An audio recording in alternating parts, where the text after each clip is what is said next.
तत्पुरुष समास के विग्रह में ध्यान देने योग्य बातें। तत्पुरुष समास यानी कारक चिन्हों के आधार पर समास का जहाँ विग्रह किया जाता है। इस प्रकार से तत्पुरुष समास के 6 भेद हैं और इसके उपभेद भी हैं। इसलिए तत्पुरुष समास के विग्रह में ध्यान देने योग्य महत्वपूर्ण बातें। पहला, तत्पुरुष समास करते समय पूर्व पद के विभक्ति चिन्ह के साथ उसके अर्थ को स्पष्ट करने वाले शब्द समूह का भी लोप होता है।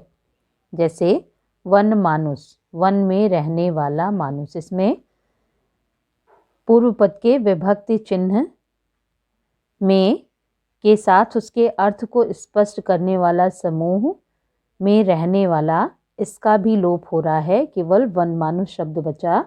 इस प्रकार से तत्पुरुष समास करते समय पूर्व पद के विभक्ति चिन्ह में उसके साथ साथ उसके अर्थ को स्पष्ट करने वाला रहने वाला, वन में रहने वाला, ये भी लोप हो जा रहा है। इसलिए वन मानुष दही बड़ा, दही में डूबा हुआ बड़ा। दूसरा, संस्कृत में तत्पुरुष समास के कुछ उदाहरणों में विग्रह करते समय विभक्ति का लोप नहीं होता।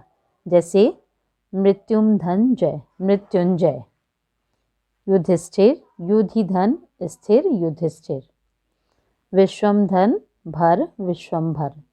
यहाँ पर युधि में सप्तमी, मृत्युम में तथा विश्वम में द्वितीया विभक्ति है और समास होने के पश्चात भी ये ज्यों के त्यों बने हुए हैं। मृत्युम धनजय, इसमें लोप नहीं हो रहा है। इसलिए इस प्रकार के समास को अलुक समास भी कहते हैं।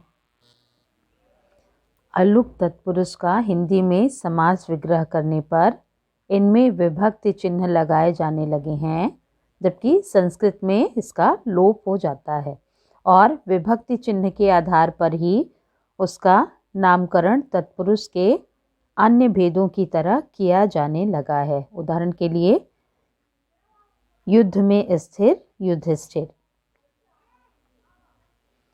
ये अधिकरण तत्पुरुष का उदाहरण होगा, क्योंकि में अधिकरण कारक का चिन्ह है, इसलिए इसमें अधिकरण तत्पुरुष होगा।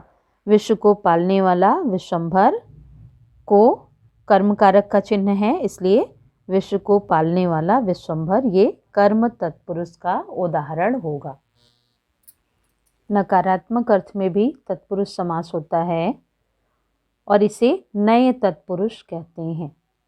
इसमें पहला पद अभाव अथवा नकार को दर्शाता है।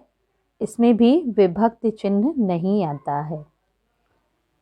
नए तत्पुरुष में शब्दों के आरंभ में नकारवाची अ अथवा अन उपसर्ग लगा होता है। जैसे समस्त पद अनर्थ, इसका समास विग्रह होगा न अर्थ अनर्थ। अस्थिर न स्थिर अस्थिर। अन्याय न न्याय अन्याय।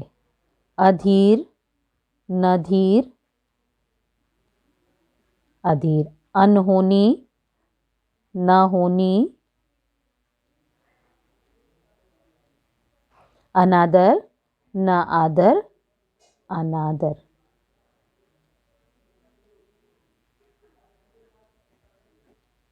इस प्रकार से नए तत्पुरुष में नकारवाची आ अथवा अन प्रत्यय का प्रयोग होता है। आ अथवा अन प्रत्यय का प्रयोग किया जाता है, उसे नए तत्पुरुष समास कहते हैं। कारक चिन्हों के आधार पर 6 भेद होने के साथ साथ उसके उपभेद भी हैं, यानी तत्पुरुष समास के उपभेद।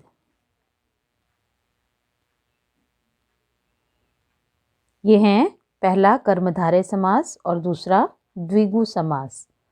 कर्मधारय समास में उपमान उपमेय या विशेषण विशेष से संबंध होता है, जबकि द्विगु समास में प्रथम पद संख्यावाची होता है। यानी कर्मधारय समास में विशेषण और विशेष्य अथवा उपमान और उपमेय पदों में समास किया जाता है, उसे कर्मधारय समास कहते हैं।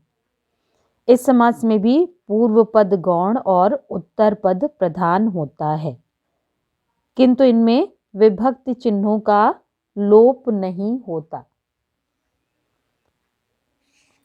विग्रह करते समय विभक्ति चिन्हों का कर्मधारय समास अथवा द्विगु समास में लोप नहीं किया जाता। जैसे विशेषण विशेष्य कर्मधारय समास का उदाहरण, नील कमल, नीला है जो कमल। इसमें विशेषता बता रहा है, विशेषण विशेष से संबंध है, इसलिए नीला है जो कमल, नील कमल। पीतांबर, पीत है जो अंबर यानी वस्त्र, पीतांबर। इसलिए ये विशेषण विशेष कर्मधारय का उदाहरण होगा। नीलकमल यानी नीला है जो कमल।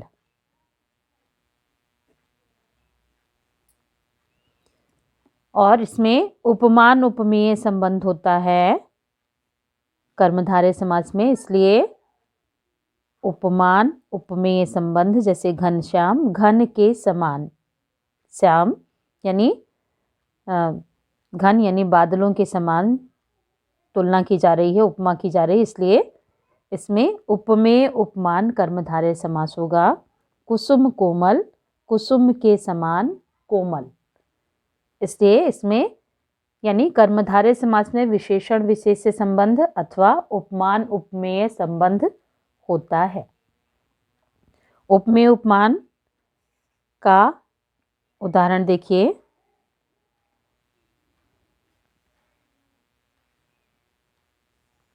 मुख चंद्र, मुख रूपी चंद्र।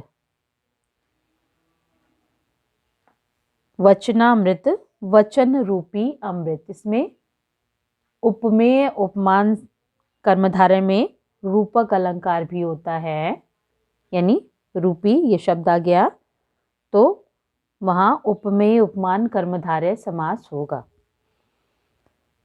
और कर्मधारय के साथ साथ तत्पुरुष का दूसरा उपभेद है द्विगु समास।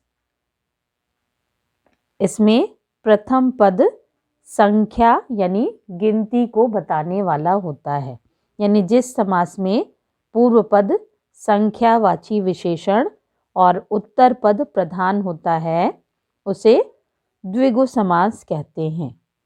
यह समास समूह बोधक है, यानी संख्याओं के समूह को बताने वाला होता है। जैसे समस्त पद तिरंगा, इसका समास विग्रह होगा तीन रंगों का समाहार यानी समूह। चौराहा, चार राहों का समाहार यानी चार रास्ते जहां मिलते हो चौराहा। दोपहर, दो पहरों का समाहार। इस प्रकार से जहां भी संख्यावाची हो वो द्विगु समास होगा। और द्विगु समास की कुछ महत्वपूर्ण बातें हैं जिन्हें ध्यान में रखना अत्यंत आवश्यक है। पहला, यह तत्पुरुष समास का ही भेद है, किंतु इसमें विभक्ति चिन्हों का लोप नहीं होता, जबकि तत्पुरुष समास में विभक्तियां द्वितीया से सप्तमी तक उनका लोप हो जाता है समस्त पद बनाते समय। और द्विगु समास भी उसका भेद है, लेकिन इसमें विभक्ति चिन्हों का लोप नहीं होता।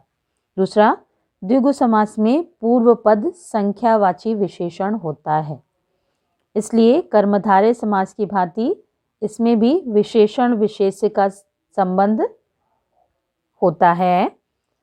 तीसरा, कर्मधारय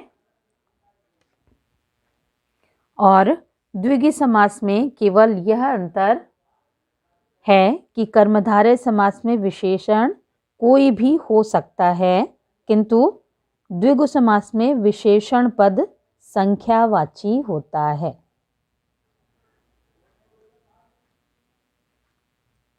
द्विगु समास के विग्रह में उत्तर पद के पश्चात समाहार अथवा समूह शब्द अवश्य जुड़ा होता है। जैसे 3 रंगों का समाहार यानी समाहार अथवा समूह शब्द निश्चित रूप से जुड़ा होता है।